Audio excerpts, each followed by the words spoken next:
Um, Hi, Damian. We're going to be seeing you here in the upcoming new Netflix series, that 90s show. How was Paolo originally described to you?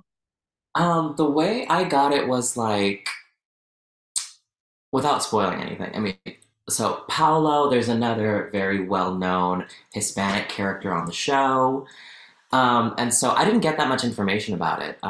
It's a smaller part of the show, but I was like, oh, I wonder if that's gonna have anything to do with someone else that we know. Um, and yeah, they were just like it was just described as like a shampoo boy who like looks up to his boss, and I was like, oh, okay, that's fun. Um, and yeah, and then that was kind of really all I got from it, like ahead of time. And then I got there and I saw the set and what the storyline was, and I was like, oh, this is fun. Yeah, and that was kind of it. They didn't really give me that much to gleam off of, just because Netflix was trying to be very secretive about what's happening in the show. What was it like for you then putting on your costume that first day? Was it sort of surreal? Was it exciting? Was it all of the above? Yeah, well, the fitting was really fun because I was a late '90s baby, so I was more like a 2000 growing up 2000s. But the costuming was so cool because everything was, I mean, vintage is a strong word, but everything was like '90s clothes, and I was like, oh, this is so '90s. It was a lot of low rise and polo shirts, and what was really fun was it was the first time I was wearing a wig on a show. So I got to do a whole thing with that, because my hair is quite long and dark, and it's a blowout. It's not a '90s blowout. And so we went with like a sort of like a very styled pompadour blowout, voluminous thing. But that was the first time I tried on a wig, which was cool.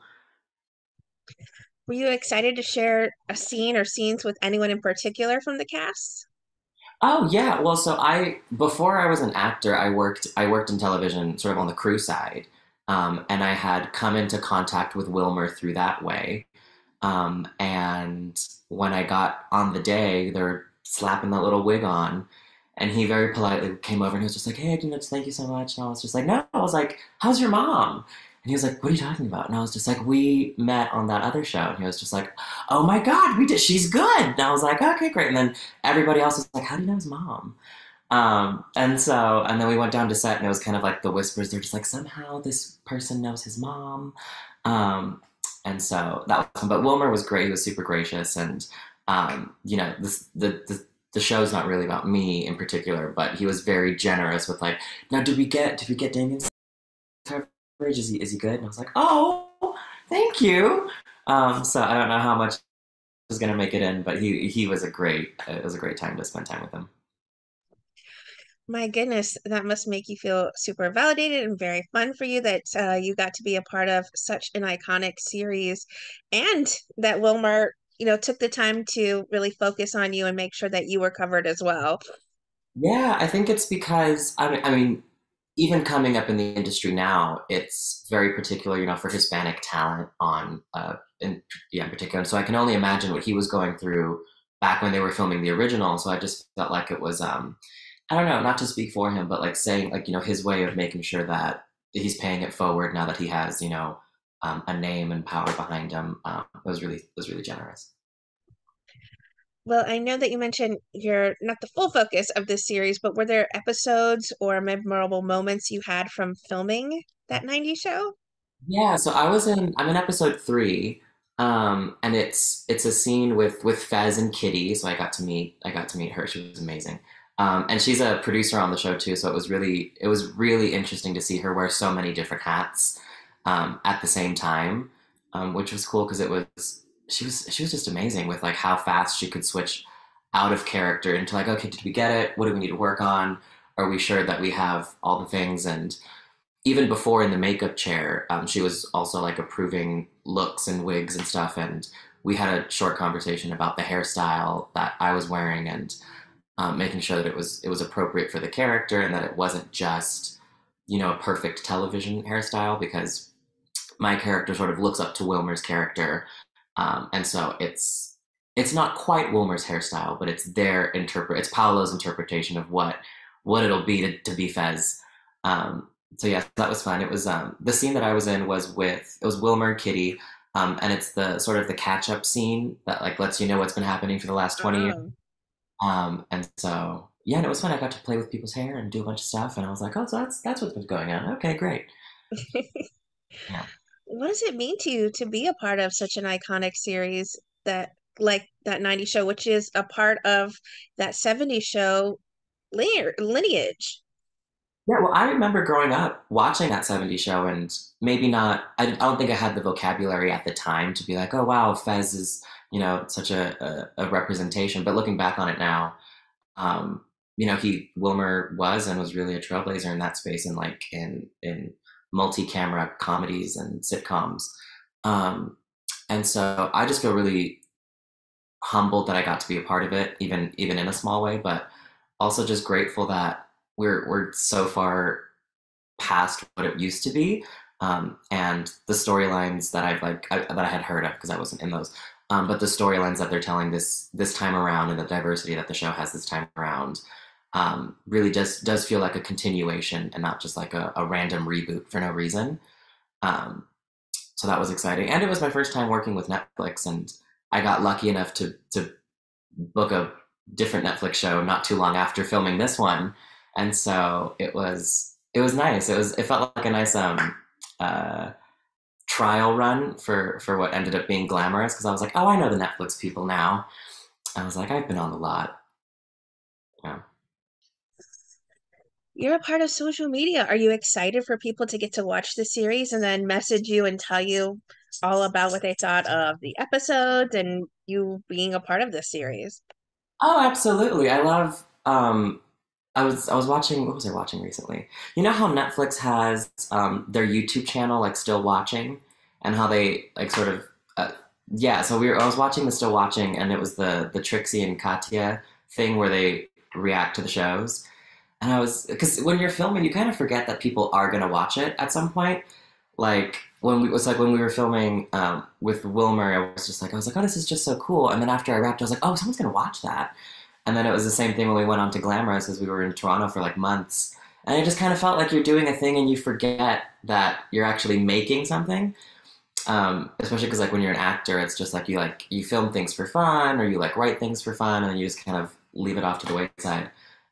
But the idea that like someone's gonna watch the show and then like be able to find you afterwards is cool. I mean, even now, like with some of the announcements that have happened, someone's like, "Oh, I'm so excited to watch." I was like, "Oh, that's fun. Yeah, me too." But yeah, so I'm so excited to see what people think and what the show will mean to them, the way the '70s show meant to me. I mean, that trailer is already out and people are going wild over it. So I can only imagine when the full season comes out, we'll be binge watching like crazy and you'll be hearing plenty from people, about your connection with Fez and Wilmer, and of course, about this beautiful series you're a part of. Yeah, I hope so. Well, speaking of beautiful series, up next for you is Glamorous. What Yeah, can you tease about the role you play in that? yeah. So very different. It's a very different series.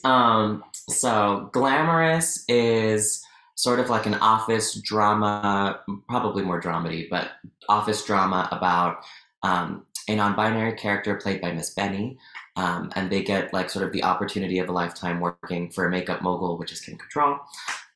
And for me, it was very like Devil Wears Prada meets Ugly Betty in makeup. So that's like what the main show is about. I, however, am the fun club friend that takes Miss Benny's character Marco under their wing and sort of shows them New York light nightlife and specifically like Brooklyn drag queen nightlife. So I my character's put in their name is Dismal, and I work in every job you can think of at the club. I'm the bouncer, I'm the MC, I haven't performed, but they probably do a little bit of that on the side. Um, and yeah, Dismal kind of will do anything to make a buck. That must be so incredible for you to be a part of that series as well. Um, as someone who identifies in the LGBT community, it must mean so much for you to see people at the forefront of that who are LGBTQ starring in it, and there's more series coming out that I think are friendlier and friendlier to that community. So it must feel so satisfying to see that and be a part of it now. Yeah, and the thing with Netflix that you mentioned it with Wilmer, like feeling really taken care of and safe was, so I had the very special Hispanic Latino experience with Wilmer on 90's show,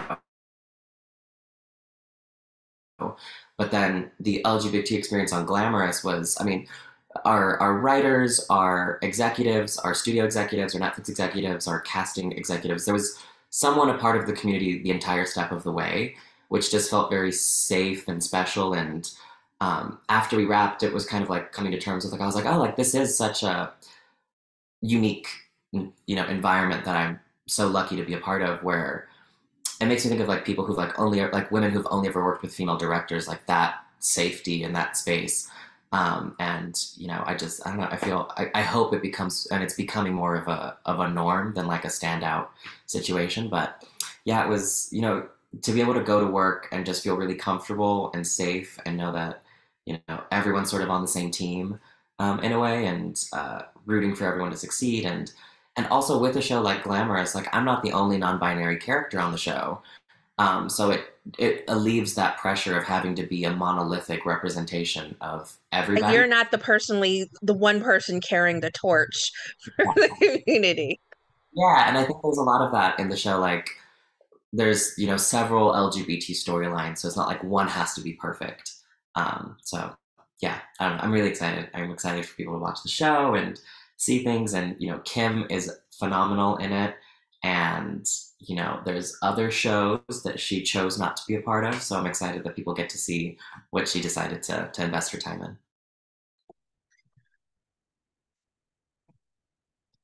What would you like to say then to everyone who are fans and supporters of the wonderful work you do on our screens?